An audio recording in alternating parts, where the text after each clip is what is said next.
Have you ever felt that there was something missing from your life or that you weren't living up to your fullest potential or that there's just this missing piece of the puzzle? Welcome, sister. Welcome, friend, to another episode of Carbs and Mirrors.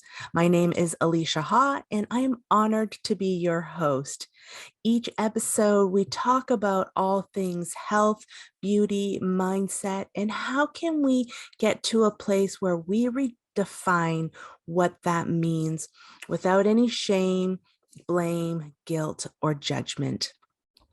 So every few years, these two nagging questions around sort of that missing piece, as well as that not living into your fullest potential, pops into my head and causes me to ponder and reflect. The first time this happened was in 2012. I was in a really, really bad mindset place. I was miserable and just struggling with my career.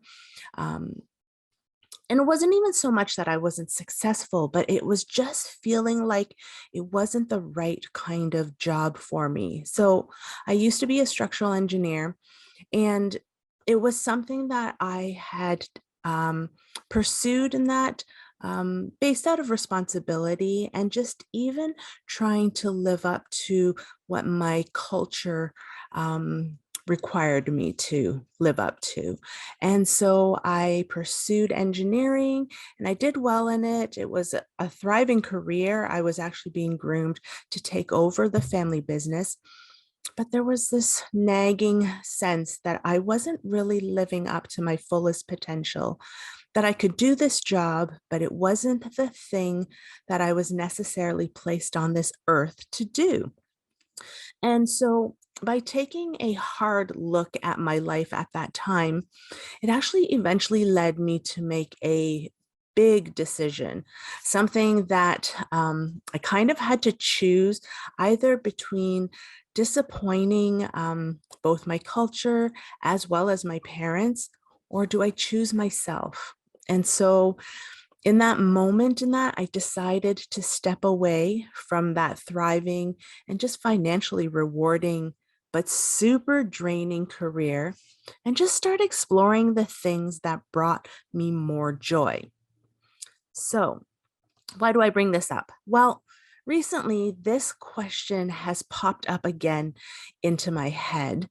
And this time, though, in the context of health. And so, I was trying to figure out, based on my weight journey, um, why were these two questions coming up? Um, and I found that it was very interesting in terms of its timing because I have been feeling lately just really stagnant and, well, in all honesty, a bit unmotivated and a bit of backtracking as well, right? Like I feel I have been just kind of some old habits in that have started to resurface. And so just when you think you've gotten your mindset really worked out and have figured out certain things, it's interesting how you get tested or just even challenged in that, right? In order to see, have you really made that change permanently in your mind or whether it was just temporarily. And so anyways, I've been recently reflecting a lot about that question about the missing piece in terms of my health and the living up to my fullest potential in relations to my health. It got me kind of thinking about my family of origin and just sort of what makes my heritage unique. So I started wondering, have I actually been eating the right things for my body, especially my genetic makeup, right? Living in Canada, I mean, I've lived here for majority of my life, and it's really been the only thing that I really know. But I wonder, is the North American diet really most suitable for my ancestral Asian genetic makeup? Right? I kind of was wondering, even just us as humans, individually and collectively, and that have we been making the most out of, I mean, one, recognizing how we're made up, and two, are we taking advantage of the ways to best serve our bodies? So if I kind of think of our bodies as a bit of an ecosystem, right? Like, are we nourishing it with things that are going to help it to thrive and to proliferate and grow and get better and just perform to its best function?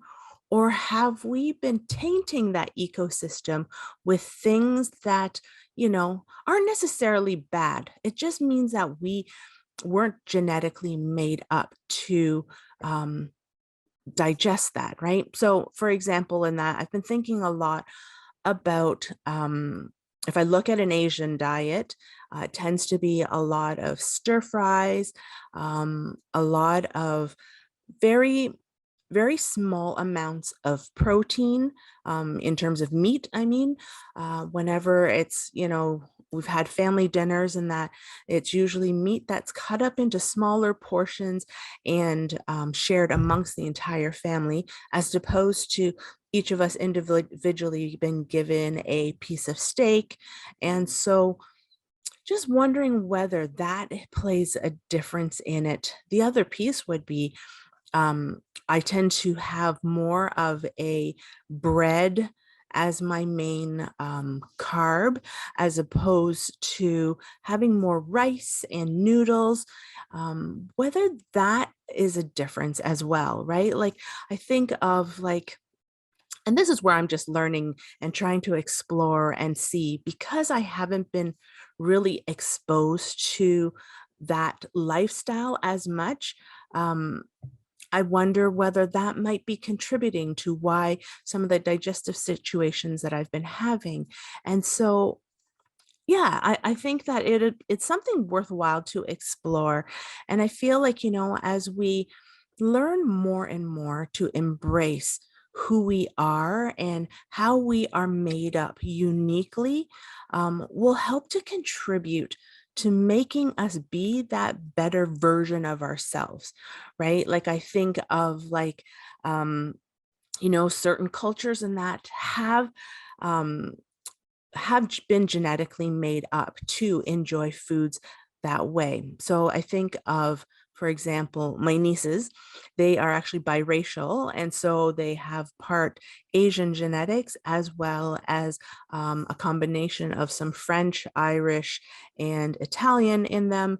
And so I wonder whether their genetic makeup and especially their digestive ecosystem is going to be more susceptible and just even more capable of tolerating a North American, European colonized diet, as opposed to myself, who is purely 100% Asian and have just been living here in North America, and whether my system actually isn't able to adapt as well. It's been okay in that, but I've just noticed, my exercise routine has been on point still, but just that food piece in that seems to be the biggest missing piece that I'm thinking of. And so, anyways, I just wanted to today bring up this conversation just as food for thought. Like, are we really eating the foods that best support our ancestral, our genetic makeup in order to provide us the best nutrient and the best nourishment for our organs and our body to function to its greatest potential?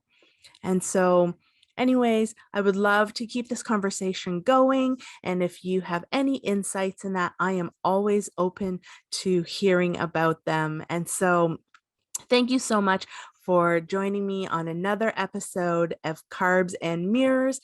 And I can't wait to see you again on another episode. Now, if you really liked this episode, please subscribe so that you get a notification when a new one is dropped.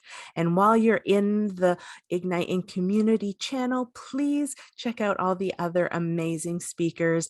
They share their knowledge and their love for the topics that they talk about. So until next time, know that I am cheering you on and I can't wait to see you again.